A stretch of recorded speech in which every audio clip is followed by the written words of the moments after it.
Bienvenue ici en Gironde sur le circuit de Bordeaux-Mérignac. C'est enfin l'ouverture officielle du championnat de France de drift Uniroyal FFSA 2014. Nous avons trépigné tout l'hiver, nous sommes enfin ici.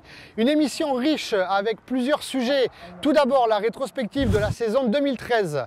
Nous allons enchaîner avec le portrait de Thierry Dubois, malheureux 4e de la saison l'an passé, au pied du podium, au même nombre de points ex-aequo que Mike Hoffman. Ils ont été départagés par le nombre de secondes place. Ensuite, nous allons enchaîner avec les nouveautés 2014 et nombreuses pour vous cette année. Un dossier technique, bien évidemment. Nous allons parler de l'importance du pneumatique. Nous enchaînerons avec les qualifications qui déterminent l'ordre de départ des fameuses battles qui vont donner le classement final. Vivement que les pilotes s'élancent, le soleil est là, il va y avoir du spectacle, on va se régaler.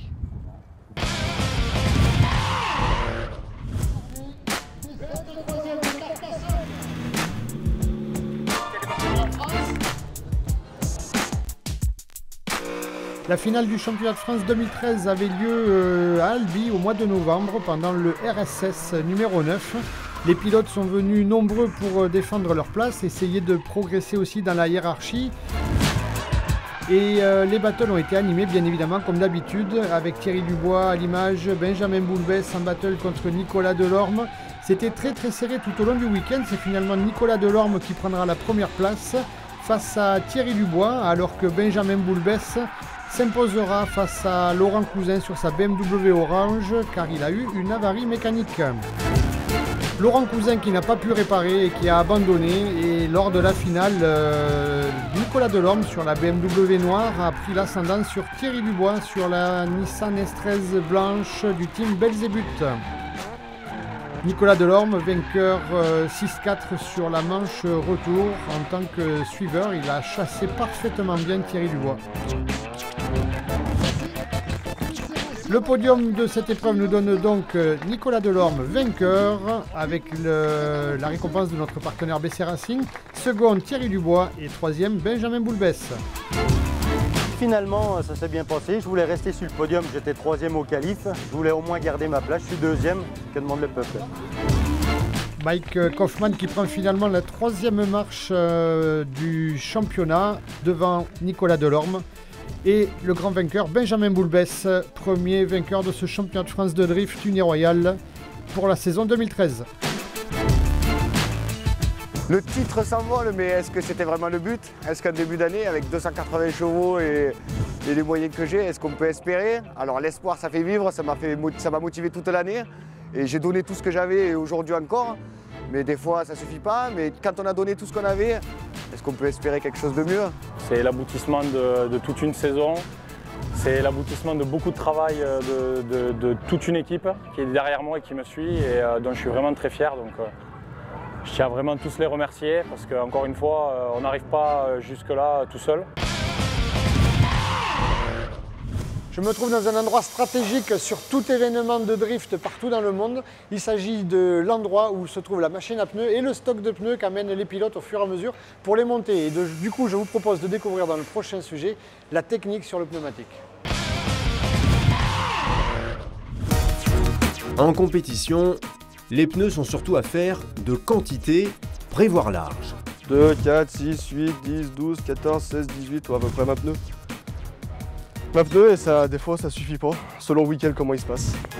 Les pneus en drift, c'est le consommable par excellence. Là, on a 2 rounds, on a 3 jours, on va faire à peu près une dizaine de trains. Pour l'arrière, hein, donc l'avant non, c'est moins gourmand et on arrive à faire deux manches avec un train. Maintenant, je roule avec du Fédéral semi-slick, qui est pour moi une gomme impeccable. Hein.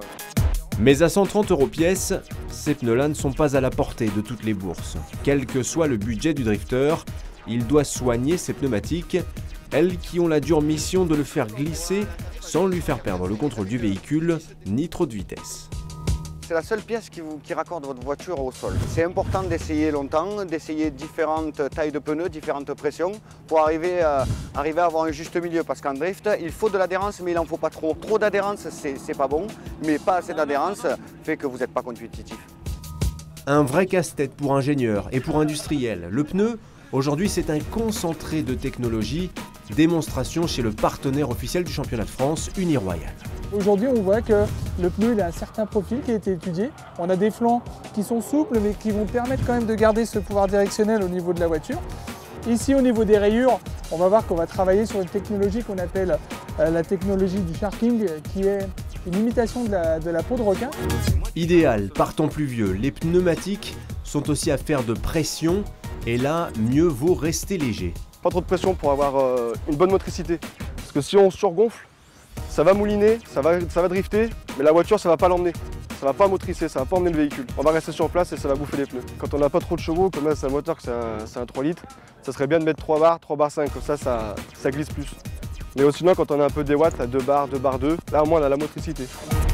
Bref, à chaque pilote de trouver les réglages les plus efficaces pour lui et sa voiture. Mais une certitude, la performance aujourd'hui passe par le choix de ses gommes et mieux vaut faire le bon choix. Je suis installé sur la voiture de Thierry Dubois, sa Nissan S13 du team LVML, préparateur de voitures japonaises. Alors les voitures sommeil, peut-être que Thierry Dubois est aussi à la sieste. Par contre, je peux vous dire que quand il va monter à bord et prendre le volant, lui il ne fait pas la sieste quand il est en compétition. On va voir son portrait, on va le découvrir tout de suite.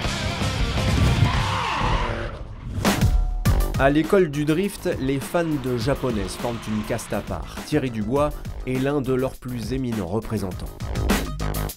J'ai acheté un moteur Toyota, de Toyota Supra en 3 litres biturbo. Là, 3 ans qu'il est mis, il est bien en place. 8 ans déjà et presque autant de moteurs cassés que Thierry Dubois pilote sa Nissan 200SX sur tous les circuits en France. Une mécanique difficile, mais entre elle et lui, c'est fusionnel. C'est même la voiture qui l'a amené au drift. Une voiture que j'ai achetée en 2004. En cherchant un peu d'accessoires, tout ça, j'ai découvert qu'elle était favorite au Japon pour le drift. Donc après, le drift est arrivé en France en 2005-2006. Donc je suis allé voir, ça m'a plu. Un vrai coup de foudre en fait. Thierry Dubois appartient à la génération des pionniers du drift français. Souvenir. Au début, c'était un peu fastidieux, puisque on était les premiers, alors personne était là pour nous expliquer les techniques ou regarder quelqu'un d'autre le faire. On essayait comme on pouvait, avec des grands coups d'embrayage, avec des grands coups de volant, et petit à petit, on a trouvé. Puis la technique s'aguerrit, les voitures s'améliorent. Thierry Dubois se lance dans les premières compétitions. Les Drift Masters, il termine 2e en 2011, puis le championnat de France. L'an dernier, il finit au pied du podium. Déception pour le pilote de Louhans en Bourgogne, mais pas de quoi l'abattre non plus, lui en qui brûle toujours la flamme du drift. Ça n'a rien à voir à courir après un chronomètre, quoi. Et l'avantage, c'est qu'on réapprend à conduire toutes les fois, puisque quand les juges regardent les essais, si tout le monde arrive bien de faire telle chose, ils disent bon tout le monde y arrive bien, donc on va dire il faudra que vous passiez ici. Du coup on est obligé de réapprendre toutes les fois à conduire, c'est ça qui est bien. Au volant, Thierry Dubois n'a peur de personne, figure respectée du circuit, il en est une des valeurs sûres, mais à 37 ans, lucide, il envisage aussi de tourner la page. Tout dépendra de ses résultats cette saison.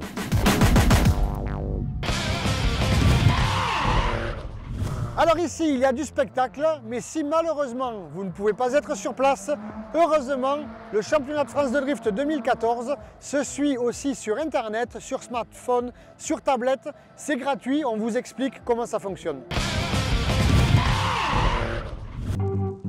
Donc cette année, le nouveau championnat de France de drift uniroyal sous l'ère de la FFSA, la Fédération Française du Sport Automobile, s'ouvre encore plus aux passionnés qui sont présents partout en France et dans le monde grâce à un système de live streaming, c'est-à-dire que vous pouvez suivre la course n'importe où que vous soyez avec votre smartphone, votre tablette ou votre ordinateur portable. C'est une application qui est totalement gratuite avec des ralentis, avec les résultats en direct. Vous pouvez avoir l'angle du véhicule qui est en piste, sa vitesse. En fait, que vous soyez spectateur en bord de piste ou loin du tracé, vous pouvez faire comme si vous étiez en direct. Les pilotes ont terminé les essais libres. Ce sont maintenant les qualifications. Ils sont notés un par nos juges, par la télémétrie aussi. Le classement va déterminer le premier et le dernier. Et du coup, après, ce seront les fameuses battles.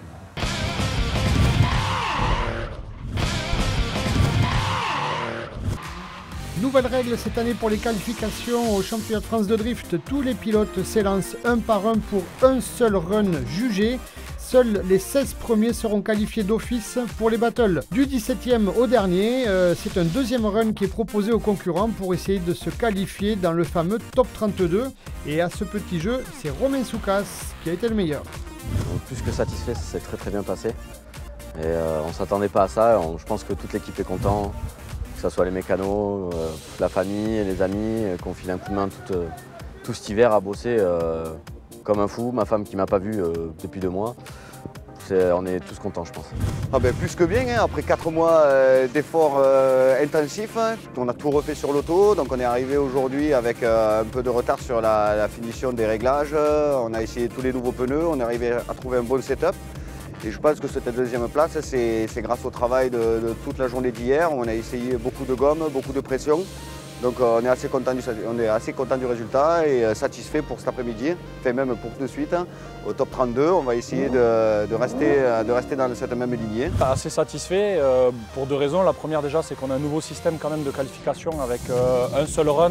Donc bon, c'est quelque chose qu'il faut maîtriser, voilà, et puis apprendre à rouler dans cette configuration-là. Et puis aussi par rapport au changement de moteur sur la voiture, hein, aux différentes modifications qu'on a fait, peu de temps de roulage pour se la mettre en main, donc ça reste pour nous bien sûr une prestation satisfaisante.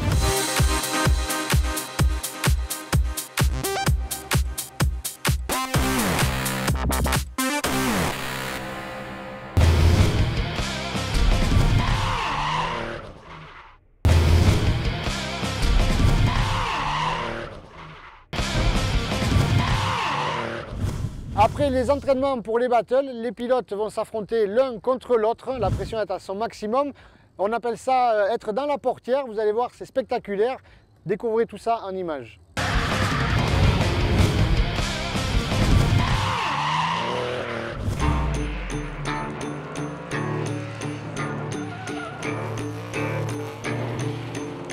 Alors bien sûr, les battles avec Benjamin Boulbès sont toujours difficiles. Ici, Mathieu Leroux qui en fait les frais avec la BMW M3 The Speed Shop.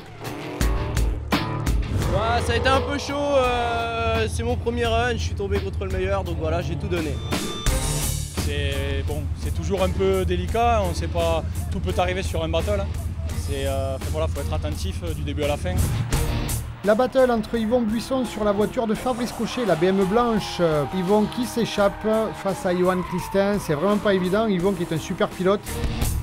Bah pour un premier battle, c'est pas terrible, mais faut bien un début. Faut un début. Il y en a pas qu'à qui sont bons. Et en plus, ils ont les watts. Ils ont des gros moteurs, ils ont une sacrée conduite. Peut-être que je vais pouvoir me battre sur le déclenchement, parce que c'est le seul truc où je peux marquer des points. Et après, sur l'enfilade, tout ça, vu que j'ai un petit moteur, ça va être chaud à les coller, quoi. Mais bon, dans tous les cas, on va tout donner et on va se battre.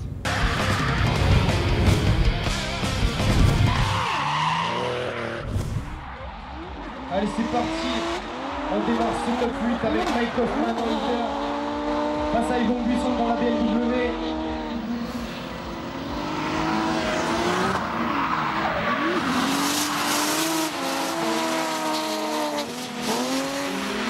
Sur tous les rangs. Là, Yvon Buisson qui arrive totalement à l'équerre, même 3 à l'équerre. Ah là, c'est le spin. C'était bien tenté, on a failli avoir un backward de la part d'Yvon Buisson. Andrew Hirschi qui est pilote leader sur la Nissan S14 noire et or, suivi de près par Laurent Cousin sur la BMW orange. Et les juges vont donner un 5-5 pour ce premier run, c'est une égalité. Les deux pilotes qui n'ont pas fait d'erreur, qui ont une belle ligne. Laurent Cousin qui se rapproche bien comme il faut sur la ligne d'arrivée. C'est vraiment très bien. Laurent Cousin maintenant qui est leader. Une ligne un peu plus large pour Andrew Hirschi qui perd du temps. Il se fait distancer. Du coup, il va être sanctionné. C'est Laurent Cousin qui passe avec un 6-4 sur ce second run.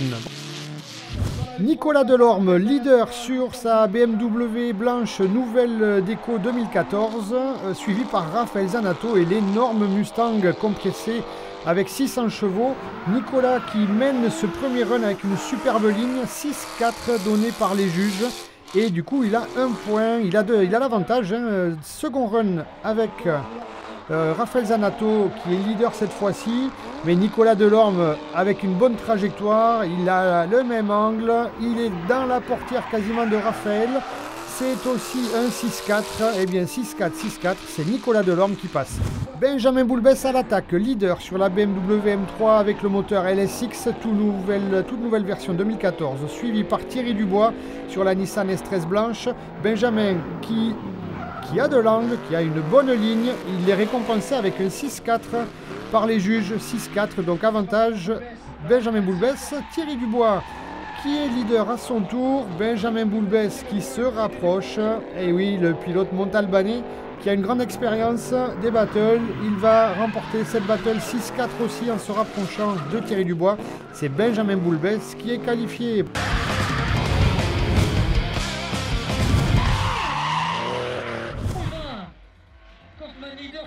Première demi-finale avec Mike Kaufmann sur la Nissan bleue, leader, suivi par Laurent Cousin qui a un problème technique. Et oui, la voiture de Laurent Cousin, que se passe-t-il? Mike Kaufmann s'échappe, il est sûr de gagner cette première manche 10-0 contre Laurent Cousin. Laurent Cousin qui a pu réparer visiblement, il est à l'attaque pour essayer de faire son retard. Oui, effectivement, beaucoup de fumée, de l'angle pour Laurent Cousin, il s'échappe, très bonne motricité. La ligne est un peu courte, ce sera un 7-3 pour Laurent Cousin qui a distancé Mike Kaufmann, mais c'est Mike Kaufmann qui est qualifié.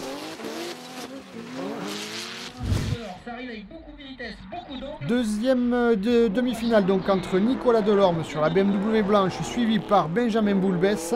Nicolas Delorme, leader, Benjamin Boulbès. Alors c'est incroyable, ces pilotes ne commettent quasiment jamais d'erreur. On a l'impression que les battles se ressemblent toutes les unes après les autres. Benjamin un peu à l'intérieur peut-être. Ah, ça sera aussi un 5-5 pour les juges. Maintenant, Nicolas Delorme est suiveur. Ah, il se rapproche encore. On pourrait les regarder tout l'après-midi. On s'est régalé. Belle transition. Dans la fumée, c'est vraiment pas évident. Et du coup, c'est Nicolas Delorme qui l'emporte d'un demi-point. Incroyable.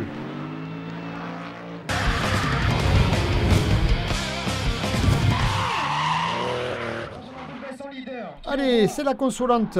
Benjamin Boulbès à l'attaque avec beaucoup d'angles, suivi par Laurent Cousin. Les pilotes se connaissent bien. Benjamin Boulbès qui maîtrise parfaitement ce tracé. Laurent Cousin qui est un peu à l'intérieur en tant que suiveur. Ce sera 6-4 pour le leader Benjamin Boulbès. 6-4. Maintenant, on inverse les positions. Benjamin Boulbès.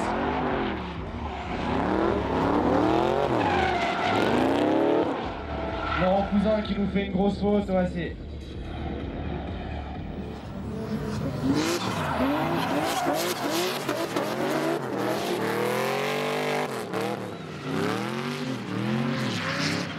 Lors du One More Time, eh bien, Laurent Cousin, leader, a un problème mécanique et du coup Benjamin Boulbès part en tête à queue pour l'éviter. En effet, Laurent Cousin a eu un problème d'embrayage, les vitesses ne passent quasiment plus et sa vitesse du coup diminue énormément, ce qui gêne le suiveur. Au retour, Benjamin Boulbès, leader, il mène 10-0. Et du coup, voilà, Laurent Cousin qui en a définitivement terminé avec sa voiture suite à un problème mécanique. 10-0, 10-0.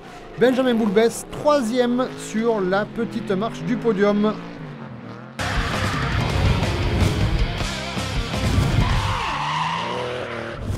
C'est la super finale. Le leader Nicolas Delorme avec un superbe déclenchement dans la zone d'attaque, suivi comme son ombre par Mike Kaufmann sur la Nissan bleue du Street Racing Garage. Les deux pilotes qui se connaissent parfaitement, ils jouent ensemble sur les jeux vidéo aussi en ligne. Et du coup, les juges vont donner un avantage 6-4 pour une meilleure ligne sur Nicolas Delorme. Mais vous voyez que Mike Kaufmann est à l'attaque. Il coupe les trajectoires, il a touché le clip, il repart sans pare-choc. En tant que leader, Nicolas Delorme... dans sa porte, c'est le terme utilisé en drift. Nicolas Delorme bien à l'intérieur, il va chercher la quille. Attention pour la transition. Les deux pilotes sont bien synchro. La ligne est belle. Mike Kaufmann qui touche le clip. Ça sera 6-4 à nouveau pour Nicolas Delorme, récompensé, grand vainqueur de cette épreuve. Le trophée. Troisième place, Benjamin Boulbès avec la superbe casquette. championnat de France de drift uniroyal. Les deux pilotes, Nicolas Delorme et Mike Hoffman, qui ne connaissent pas encore le résultat, ils attendent de la décision. 2014 uniroyal, une ovation pour Nicolas Delorme. Et c'est finalement Nicolas Delorme qui l'emporte, effectivement. Il est ravi, bien évidemment. Le trophée, la casquette, les lots de nos partenaires, Motul, Uniroyal. Et second, Mike Kaufman. Vous avez sous les yeux les 3 pilotes qui ont terminé sur le podium du championnat 2013. Pour Mike Kaufman, première manche du championnat de France de drift uniroyal. La photo. Très content de ce résultat.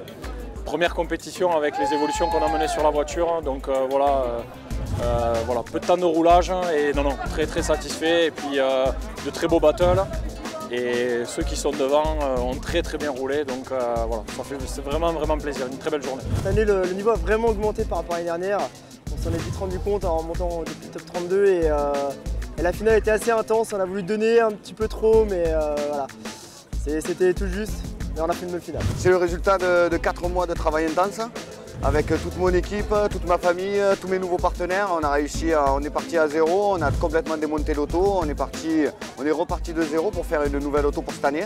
Quand je fais des bons résultats comme ça montre au public et aux gens que le plus important, c'est pas d'avoir 800 chevaux, c'est d'avoir une voiture homogène. Et on est un sport où on note le pilotage plus que la voiture.